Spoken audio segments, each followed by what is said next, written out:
diatur oleh Tuhan, dan tangan kasih-Nya memimpinku.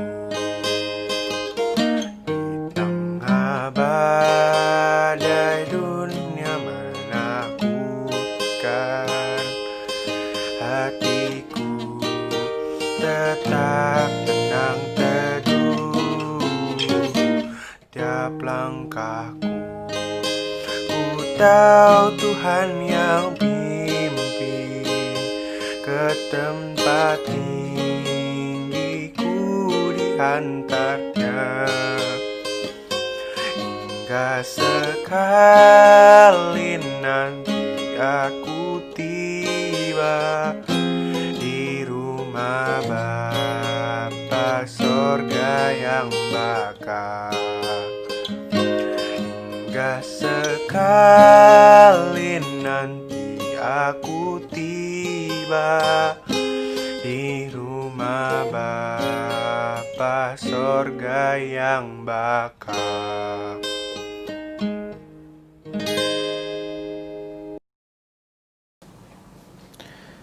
Marilah kita memasuki votum dan salam dalam ibadah saat ini. Untuk itu, ibadah ini kita awali dengan pengakuan dan keyakinan bahwa pertolongan kita adalah di dalam nama Tuhan yang menjadikan langit dan bumi. Kasih karunia dan damai sejahtera dari Allah Bapa, cinta kasih dari Tuhan kita Yesus Kristus, dan persekutuan dengan Roh Kudus kiranya memberkati saudara dari sekarang sampai selamanya.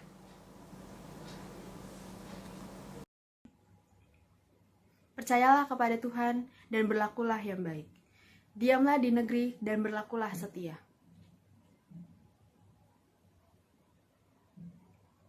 Serahkanlah hidupmu kepada Tuhan dan percayalah kepadanya, dan Ia akan bertindak.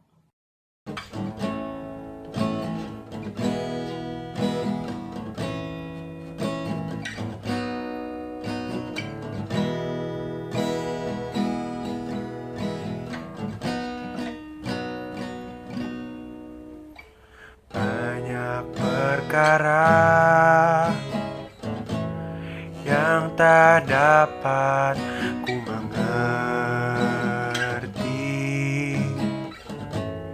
Mengapakah harus terjadi di dalam kehidupan ini? Satu perkara yang ku simpan dalam hati, tiada satu pun kan terjadi tanpa Allah peduli.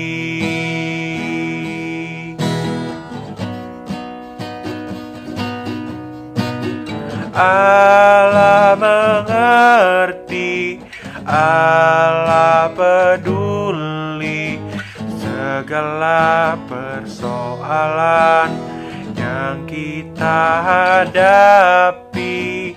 Takkan pernah dibiarkannya ku bergumul sendiri, sebab Allah mengerti.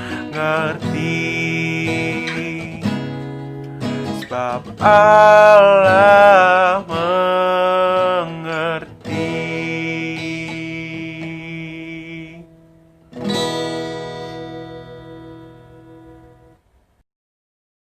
Anak-anak dan Bapak Ibu yang dikasihi oleh Tuhan, marilah kita bersatu di dalam doa untuk mempersiapkan diri dalam menerima sabda pewartaan firman Tuhan.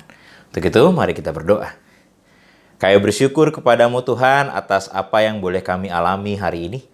Kami bersyukur karena kami masih boleh diperlengkapi Tuhan melalui firman yang sebentar lagi kami akan dengarkan. Karena kami sadar setiap kami merespon berbagai macam hal, persoalan dalam hidup kami. Atau termasuk ketika kami masing-masing akan menghadapi penilaian akhir semester. Oleh karena itu Tuhan, mampukanlah kami agar kami boleh dikuatkan dan disadarkan melalui firman Tuhan bahwa kami dimampukan Tuhan. Tapi di saat yang sama mampukan kami untuk juga boleh melihat kemampuan Tuhan itu ketika kami juga berupaya dan berusaha yang terbaik ketika kami belajar dan mempersiapkan diri untuk nantinya menghadapi penilaian akhir semester. Oleh karena itu Tuhan, kami sebagai pribadi yang siap menerima sabda pewartaan firman Tuhan, kami merindukan sapaan itu dan kami juga percaya bahwa sapaan itu dapat menguatkan kami. Oleh karena itu, tolonglah kami dan sertailah kami sehingga apa yang boleh kami dengarkan sungguh-sungguh memberkati dan memperlengkapi setiap kami. Inilah doa kepadamu ya Tuhan. Hanya di dalam nama Tuhan Yesus kami percaya dan berdoa. Amin. Jemaat yang dikasihi dalam Tuhan, saya mengundang setiap kita untuk membuka Injil Tuhan Yesus Kristus menurut Matius pasal 25 ayat 1 sampai 13. Membuka Matius pasal 25 ayat 1 sampai 13. Jikalau sudah membuka Matius pasal 25 ayat 1 sampai 13, saya akan bacakan bagi setiap kita, gadis-gadis yang bijaksana dan gadis-gadis yang bodoh. Pada waktu itu, hal kerajaan sorga seumpama 10 gadis yang mengambil pelitanya dan pergi menyongsong mempelai laki-laki. 5 di antaranya bodoh dan 5 bijaksana. Gadis-gadis yang bodoh itu membawa pelitanya tetapi tidak membawa minyak. Sedangkan gadis-gadis yang bijaksana itu membawa pelitanya dan juga minyak dalam buli-buli mereka. Tetapi karena mempelai itu lama, tidak datang-datang juga, mengantuklah mereka semua lalu tertidur. Waktu tengah malam terdengarlah suara orang berseru, "Mempelai datang, songsonglah dia." Gadis-gadis itu pun bangun semuanya, lalu membereskan pelita mereka. Gadis-gadis yang bodoh berkata kepada gadis-gadis yang bijaksana, "Berikanlah kami sedikit dari minyakmu itu, sebab pelita kami hampir padam." Tetapi jawab gadis-gadis yang bijaksana itu, "Tidak, nanti tidak cukup untuk kami dan untuk kamu. Lebih baik kamu pergi kepada penjual minyak dan beli di situ." Akan tetapi, waktu mereka sedang pergi untuk membelinya, datanglah mempelai itu dan mereka yang telah siap sedia masuk bersama-sama dengan dia ke ruang perjamuan kawin. Lalu pintu ditutup. Kemudian datang juga gadis-gadis yang lain itu dan berkata, "Tuan, Tuan, bukakanlah kami pintu." Tetapi ia menjawab, "Aku berkata kepadamu, sesungguhnya aku tidak mengenal kamu. Karena itu berjaga-jagalah, sebab kamu tidak tahu akan hari maupun akan saatnya." Demikian pembacaan Alkitab kita. Yang berbahagia adalah setiap orang yang membaca Alkitab ini, mendengarkan firman dan juga melakukannya di dalam hidupnya sehari-hari. Haleluya. Teman-teman yang dikasihi di dalam Tuhan, hari ini kita ada dalam ibadah khusus. Ibadah yang juga nantinya kita akan berdoa bersama-sama untuk menghadapi penilaian akhir semester. Tentu ketika kita bicara tentang penilaian akhir semester atau ujian akhir itu, maka sebenarnya itu menjadi sebuah pola yang lumrah dalam masa kehidupan di sekolah. Tetapi respon setiap orang, kesiapan setiap orang dalam menghadapi ujian akhir ini atau penilaian akhir semester ini berbeda-beda. Ada yang takut karena merasa belum bisa dengan pembelajaran yang selama ini terjadi di satu semester ini. Atau bahkan takut karena selama belajar terkhusus dalam pembelajaran jarak jauh, sinyalnya seringkali nyangkut gitu ya. Sinyalnya seringkali tidak baik. Sehingga proses belajar mengajarnya itu tidak lancar, begitu ya. Atau sulit belajar di rumah aja. Karena di rumah saya tuh ada adik saya, Pak. Adik saya tuh, aduh, suka gangguin saya belajar, teriak-teriak ke sana kemari dan sebagainya. Atau mungkin ada di antara kalian yang rumahnya malah bergabung dengan toko. Rumahnya di atas, tokonya di bawah. Kalau mau belajar kadang-kadang disuruh mama atau disuruh papa buat jaga toko. Atau ketika mau belajar disuruh untuk ngambil barang di gudang dan sebagainya. Sehingga banyak ketakutan yang membuat kita merasa bahwa apa yang mau kita pelajari ternyata ada begitu banyak tantangan sehingga membuat mungkin di antara kita tidak mampu memperjuangkan proses belajar mengajar dengan baik sehingga muncullah ketakutan di sana. Atau yang kedua, memiliki ketenangan tetapi tetap berupaya dan memperjuangkan yang terbaik. Tenang hatinya, tenang jiwanya tapi mau memperjuangkan yang terbaik. Ya udah kalau emang kondisi rumahnya begini. Ya udah kalau misalkan sulit karena belajar jarak jauh. Aku harus tenangkan diri tetapi aku juga mau mencoba untuk tetap belajar. Bagaimanapun caranya aku tetap belajar. Sambil jaga toko, ya udah sini bukunya. Selagi belum ada pembeli, ya udah aku yang hitung. Kalau adikku berisik, ya udah aku belajarnya agak malam. Adikku nanti udah tidur baru aku belajar, tetapi aku tetap memperjuangkan yang terbaik. Itu bicara soal ketenangan. Tapi ada juga yang putus asa atau memang malas misalkan, sehingga dia melepaskan dan pasrah saja. Ya udah, aku udah belajar selama ini gitu ya. Apa yang ku bisa ya aku kerjakan. Kalau aku tidak bisa ya udah, pasrah saja. Jadi betul-betul menghidupi makna Tuhan Maha Penolong. Aku akan menyerahkan hidupku pada Tuhan sehingga ketika ujian nanti aku hanya berdoa yang kencang. 2 jam mengerjakan soal, 1,5 jam berdoa, 1/2 jam mengerjakannya. Waduh, pusing juga ya kalau begitu. Hasilnya bagaimana kalau hasilnya jelek? Ya, mau marahnya ke siapa? Kalau hasilnya baik, ya puji Tuhan, berarti Anda punya karunia di bidang itu ya. Nah, tetapi marilah coba kita melihat dari beberapa bagian ini. Betapa pentingnya ternyata kesadaran agar kita mampu untuk menyadari potensi diri, apa adanya kita, tapi di saat yang sama penting buat kita untuk bisa memiliki kesadaran berjaga-jaga. Teks yang kita baca, ini bicara tentang berjaga-jaga. Tetapi sebelum itu, saya mau cerita sedikit tentang pengalaman saya secara pribadi. Saya pernah naik satu gunung namanya Gunung Butak. Teman-teman bisa googling. Gunung itu terletak di Batu Malang, Jawa Timur. Tingginya 2.686 tingginya. 2.686 meter di atas permukaan laut. Awalnya ketika mau naik gunung itu bersama dengan teman yang memang belum pernah naik gunung tinggi. Biasanya kalau saya secara pribadi hanya 1.800 atau 1.600 begitu ya, belum pernah yang 2.000 ke atas. Ketika saya dengan teman saya berpikir gimana nih naik gunung dan sebagainya, ya udah deh bawa perlengkapan seadanya. Dingin nggak? Katanya sih nggak dingin. Ada yang mengatakan begitu.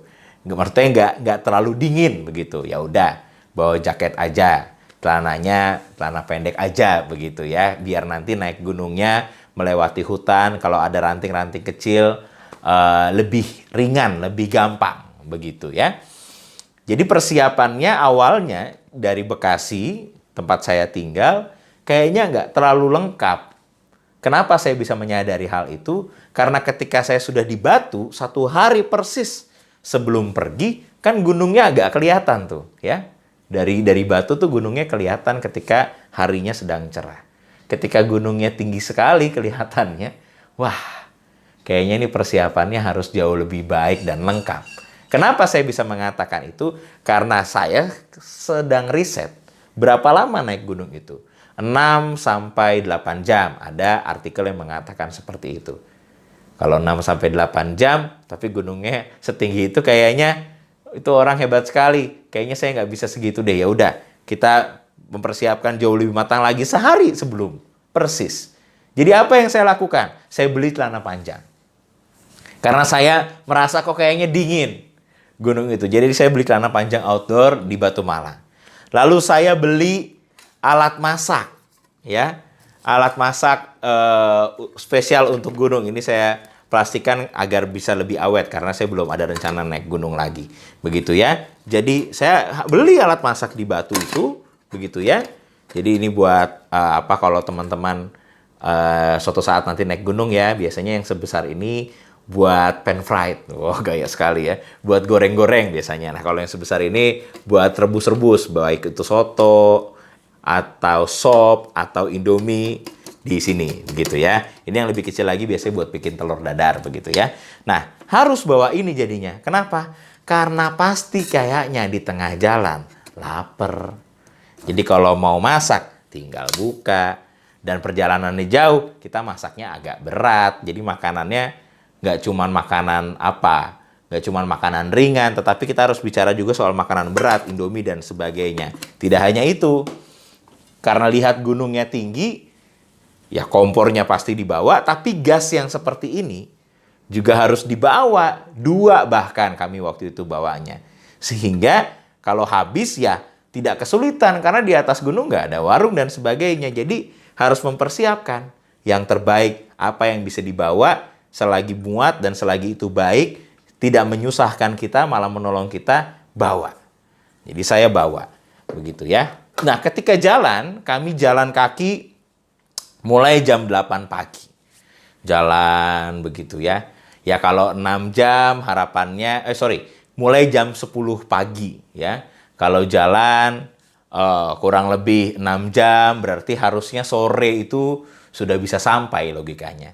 Tetapi ternyata, kenyataannya jalurnya susah. Tanjakannya, lalu hutannya yang cukup lebat, begitu ya. Sehingga membuat banyak istirahat. Badan sebesar saya, ya tidak langsung lalu bisa dengan cepat untuk menanjak atau mendaki gunung. Sehingga ada banyak waktu yang harus disiapkan untuk istirahat. Sehingga kenyataannya jam 7 malam, sudah gelap, tidak ada lampu, masih mendaki di hutan menuju ke base camp. Ya, sebelum puncak untuk membangun tenda. Akhirnya apa? Butuh lampu.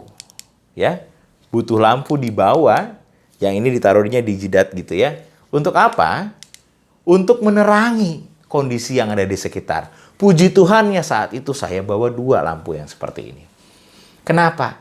Karena ada teman saya yang lampunya tidak dicek di bawah, baterainya ternyata habis dan gelap. Saat itu semua orang harus bawa lampu untuk paling tidak menerangi langkah kakinya masing-masing. Kalau ada satu yang tidak bawa, saat itu kami mendaki 4 orang.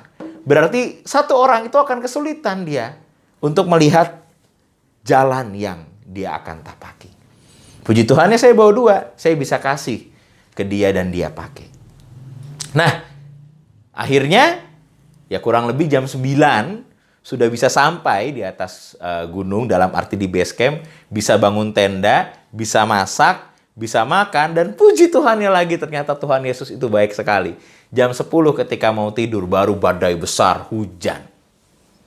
Bayangkan kalau hujannya ada di tengah-tengah perjalanan, waduh, repot sekali. Kenapa ini harus dilakukan? Karena mempersiapkan yang terbaik itu adalah hal yang amat baik. Karena gunung tidak bisa kita prediksi. Sehingga kita yang harus mempersiapkan jauh lebih baik. Sehingga apapun yang terjadi nanti dalam perjalanan di gunung itu, kami, termasuk saya yang mendaki, bisa menghadapinya. Dan bisa selamat untuk kembali pulang. Nah, teman-teman yang dikasihi oleh Tuhan, teks Alkitab yang kita baca pun juga bicara tentang berjaga-jaga. Di sini dijelaskan ada 10 gadis. Ada 5 yang dikatakan sebagai gadis yang bijaksana, dan ada 5 yang dikatakan sebagai gadis yang bodoh. Kenapa? Bodoh dan bijaksana ternyata dilihat dari sebuah tindakan yang ditunjukkan, yaitu berjaga-jaga. Dalam tradisi saat itu, ada sebuah perayaan di mana semacam perjodohan begitu ya, untuk nantinya bisa dinikahkan antara perempuan-perempuan dan juga dengan pasangannya dengan laki-laki begitu ya, akan dipertemukan di suatu ruangan yang besar. Nah, ketika itu perempuan yang diceritakan oleh Yesus dalam perumpamaan ini ternyata menunggu mempelai prianya atau laki-lakinya cukup lama. Akhirnya mereka tertidur dan baru dini hari ternyata laki-laki itu datang. Disinilah ternyata terlihat tindakan gadis yang bijaksana itu membuat mereka dapat terselamatkan dan masuk untuk berjumpa dengan laki-laki yang siap menjumpai mereka. Tetapi gadis yang dikatakan bodoh, ternyata pelitanya sudah hampir mati karena mereka tidak bawa minyak cadangan. Ketika mau minta kepada gadis yang bijaksana, gadis bijaksana pun membutuhkan minyak itu agar mereka bisa langsung masuk dan juga tetap menyongsong langkah untuk menuju pada pertemuan itu. Sehingga gadis bodoh ini yang dilakukan apa? Mereka baru kembali untuk membeli minyak itu agar mereka bisa masuk dalam pertemuan. Tetapi sayang, waktunya sudah habis. Ketika mereka sudah bisa mendapatkan minyak, membeli minyak itu, dan ketika mereka melangkah, menyongsong untuk menuju ruang pertemuan, ternyata sudah habis waktunya. Nah, anak-anak yang dikasihi di dalam Tuhan, oleh karena itu maka apa yang dikatakan oleh Yesus di ayat 13 ini menjadi sangat berharga. Dikatakan, karena itu berjaga-jagalah sebab kamu tidak tahu akan hari maupun akan saatnya. Oleh karena peristiwa perumpamaan yang diceritakan oleh Yesus, dia mengatakan, maka berjaga-jagalah menjadi hal yang penting dan bagian dari iman dan spiritualitas. Ketika bicara tentang kerajaan sorga, ketika bicara tentang hal yang indah di hari depan yang akan Tuhan berikan, maka di saat yang sama kita sebagai umat yang percaya pada Tuhan perlu terlibat untuk melakukan yang terbaik dalam proses yang dinamakan oleh Yesus, yaitu berjaga-jaga. Apa yang dimaksud kalau di dalam iman? Berjaga-jaga untuk hidup di dalam Tuhan, membaca Alkitab, dekat pada Tuhan di dalam doa, sehingga zaman dan tantangan seperti apapun, kita tetap mampu menghadapinya dengan bijak. Demikianlah kalau kita mau memaknainya, mau merelevansikannya dalam kehidupan sekarang bagi anak-anak yang menghadapi penilaian akhir semester, maka berjaga-jaga itu menjadi hal yang penting. Berjaga-jaga seperti apa? Belajar yang terbaik, membaca yang bisa dibaca, berlatih yang bisa dilatih. Berikanlah yang terbaik yang ditunjukkan melalui effortmu, upaya dan usaha yang terbaik yang bisa engkau berikan. Kenapa ini penting? Karena ada satu filosofi yang menurut saya menarik, yaitu filosofi Stoik, ya, filosofi klasik dari zaman filsafat Yunani. Marcus Aurelius dia mengatakan begini, if you are distressed by anything external, the pain is not due to the things itself, but to your estimate of it. And this you have to power to revoke at any moment. Artinya, bahwa kondisi yang terjadi yang mungkin di luar kendali kita, eksternal, yang membuat engkau atau membuat saya pun stres gitu ya, atau depresi. Sakitnya depresi itu atau deritanya depresi itu tidak selalu ditentukan oleh hal yang di eksternal tadi. Tetapi tergantung bagaimana kita, ya, untuk bisa menghadapinya, memperhitungkannya, estimasi, ya, estimate it, memperhitungkan segala sesuatu yang terjadi. Sehingga powernya, kemampuannya adalah pada kita juga untuk mengubah, merevoke, ya, memperbaiki momen-momen yang ada disediakan di depan. Maknanya apa? Marilah kita membayangkan ekspektasi yang terburuk dalam hal tertentu. Filosofi Stoik itu mengajarkan kita untuk bisa memperhitungkan segala sesuatu, memperhitungkan kondisi terburuknya. Bukan pesimistis, tetapi memperhitungkan kondisi terburuk agar kita mampu mempersiapkan dengan baik. Contohnya, andai kata kita sudah belajar yang terbaik, kita sudah mempersiapkan yang terbaik karena kita sadar kita takut soal itu atau ujian itu kita tidak bisa karena kita belum matang di sana. Sehingga kita belajar yang terbaik, mungkin les yang terbaik, lihat rumus-rumus, belajar dari YouTube dan sebagainya, berlatih begitu ya. Sehingga ketika ujian di harinya, kita berdoa, kita berserah, apa yang sudah kita latih, kiranya Tuhan menolong melalui apa yang sudah kami latih untuk menolong agar bisa mengerjakan dan juga menyelesaikan soal-soal itu dengan bijaksana. Nah, ketika kita mengerjakan itu, tentu di sisi yang lain deg-degan, takut ya.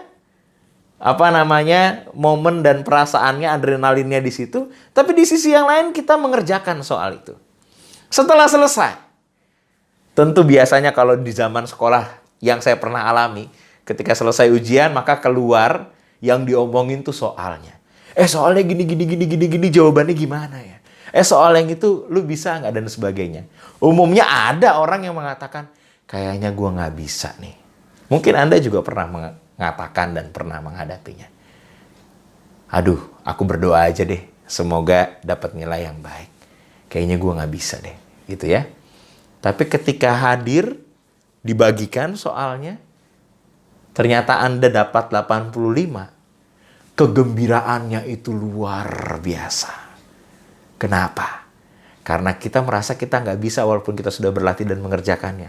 Tetapi hasilnya baik. Terpujilah nama Allah. Berarti Tuhan bekerja di sana untuk menolongmu dalam usahamu dan juga dalam ujianmu. Tetapi ada juga orang ya yang dikritik oleh filosofi Stoik yang merasa segala sesuatu akan baik-baik aja. Tenang, kayaknya soalnya nggak susah deh. Nggak usah belajar capek-capek, kayaknya nanti yang keluar itu lagi soalnya. Gitu ya. Ketika mengerjakan merasa bisa. Cepet ini. Langsung dikumpul. Misalnya begitu ya. Ketika keluar lu bisa nggak? Bisa lah, kayaknya bagus gitu ya. Kalau bener dapat bagus ya puji Tuhan. Tapi kalau dapat ternyata hasilnya 65 misalnya. Tidak sesuai dengan apa yang diharapkan. Ya tentu yang muncul apa? Kekecewaan. Tetapi kekecewaan itu lumrah kalau menurut filosofi Stoik. Kenapa? Karena engkau tidak mempersiapkan diri dengan baik. Nah, maka jemaat yang dikasihi dalam Tuhan, anak-anak yang dicintai oleh Yesus Kristus, firman yang boleh kita dengar hari ini. Firman ini mengajak Anda dan saya untuk berjaga-jaga. Berjuanglah yang terbaik. Lakukanlah yang kita bisa. Karena melalui usaha itu, melalui setiap proses yang kita perjuangkan, cinta kasih pemeliharaan Tuhan hadir di sana. Maka berjaga-jagalah di dalam Tuhan. Karena damai Kristus hadir di dalam berjaga-jaga dan di dalam prosesmu untuk memberikan yang terbaik. Selamat mempersiapkan diri. Damai Tuhan besertamu. Amin.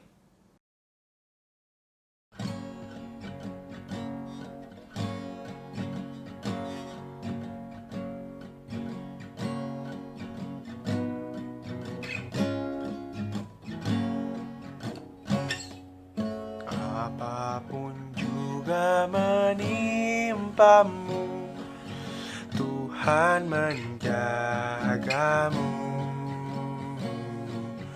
Naungan kasih-Nya pelindungmu, Tuhan menjagamu. Tuhan menjagamu. Waktu tenang atau tegang, Ia menjagamu. Tuhan menjagamu. Bila menanggung beban berat, Tuhan menjagamu. Masa depanmu kelam pekat, Tuhan menjagamu.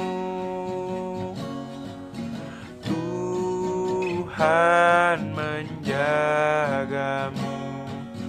Waktu tenang atau tegang, Ia menjagamu.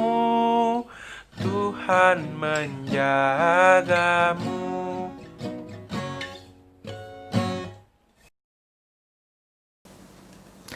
Anak-anak yang dikasihi di dalam Tuhan, marilah saat ini kita bersatu di dalam doa syafaat. Tetapi sebelum itu, saya mengajak anak-anak, teman-teman yang dikasihi oleh Tuhan, untuk mengawali doa syafaat ini secara pribadi. Sehingga anak-anak boleh sungguh-sungguh mengungkapkan apa yang menjadi ketakutanmu, apa yang menjadi kecemasanmu ketika engkau akan menghadapi penilaian akhir semester di masa-masa ini. Masa-masa pandemi yang tidak mudah. Oleh karena itu, maka sekarang kita bersatu bersama di dalam doa yang diawali oleh doa setiap Anda, anak-anak yang dikasihi dalam Tuhan atau Bapak Ibu guru sekalian secara pribadi. Mari kita berdoa.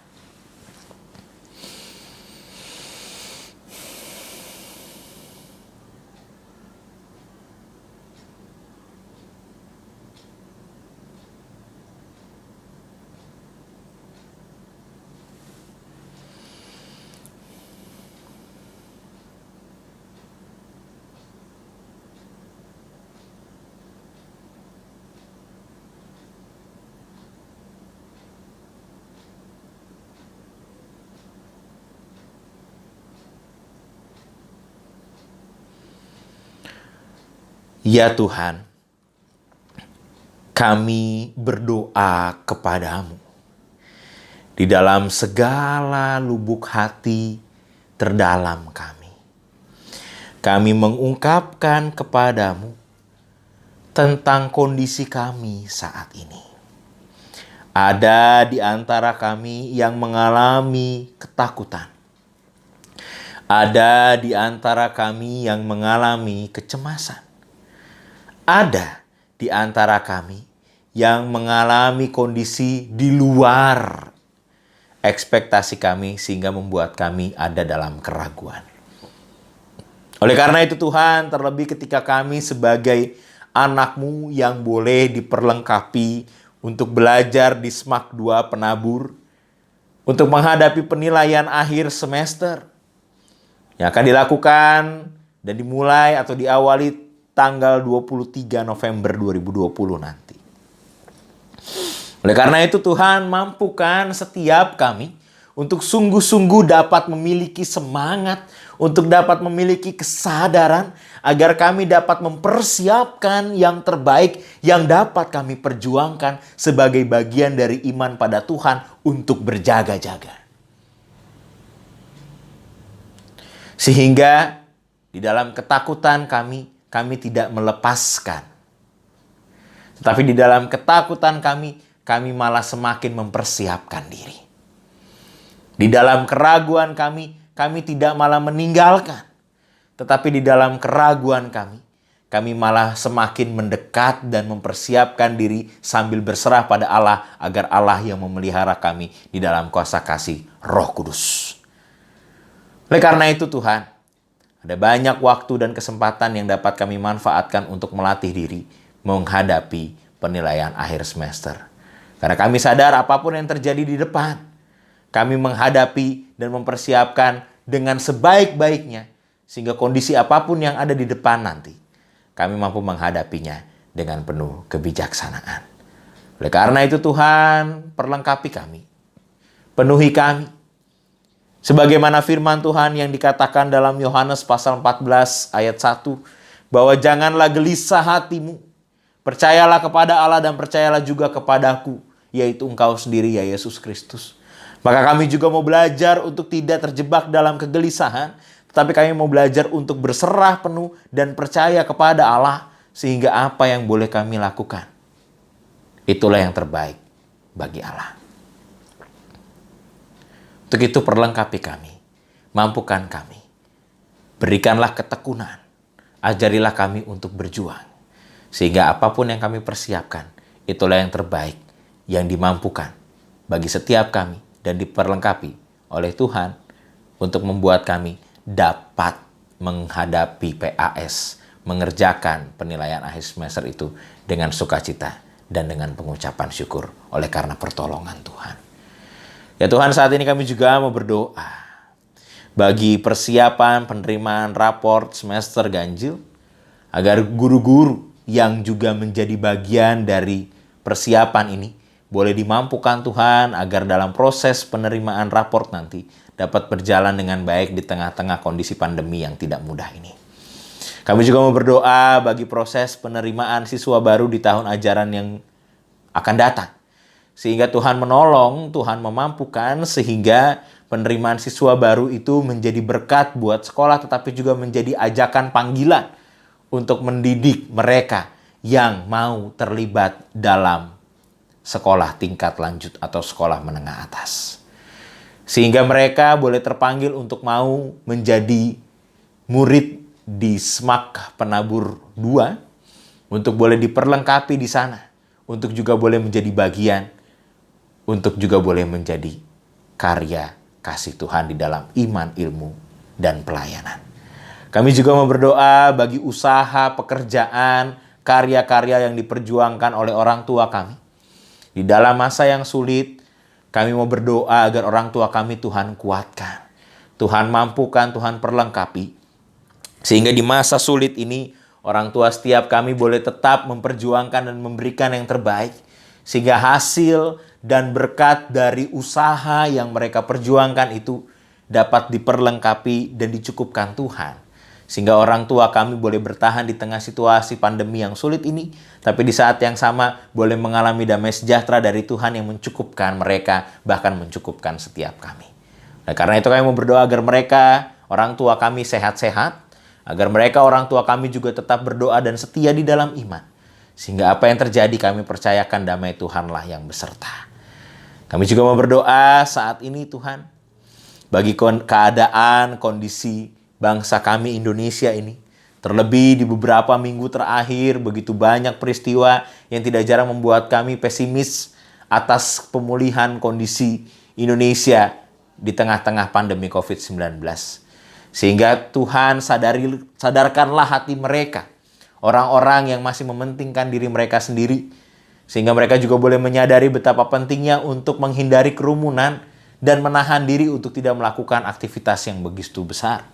Tapi di saat yang sama kami juga berdoa agar pemerintah juga bisa menghadirkan ketenangan, keamanan, dan kebijaksanaan melalui tindakan-tindakannya, perkataan-perkataan pemerintah, dan bahkan kebijaksanaannya termasuk tentang vaksin yang akan diperjuangkan di tahun yang akan datang. Sehingga harapan kami agar COVID-19 boleh segera berakhir dapat terjadi dan kami mempercayakan waktu pemulihannya pada Tuhan. Sehingga kami yang menanti, kami pun juga terlibat dalam usaha, dalam doa, dalam usaha untuk bisa menjaga jarak, dalam usaha juga untuk tetap melakukan protokol kesehatan. Ya Tuhan, kami mau mempercayakan hidup kepadamu. Karena kami percaya di dalam damai-Mu, nama Kristus dinyatakan melalui setiap kehidupan kami. Untuk itu kami nyatakan doa ini di dalam nama Tuhan Yesus Kristus yang setia mencintai kami, yang setia memenuhi kami dengan kuasa kasih Tuhan, dan yang setia kepada setiap orang yang juga berserah dan berjaga-jaga. Dan karena itu kami nyatakan doa ini di dalam kuasa kasih Kristus yang hadir dari sekarang sampai selama-lamanya. Amin.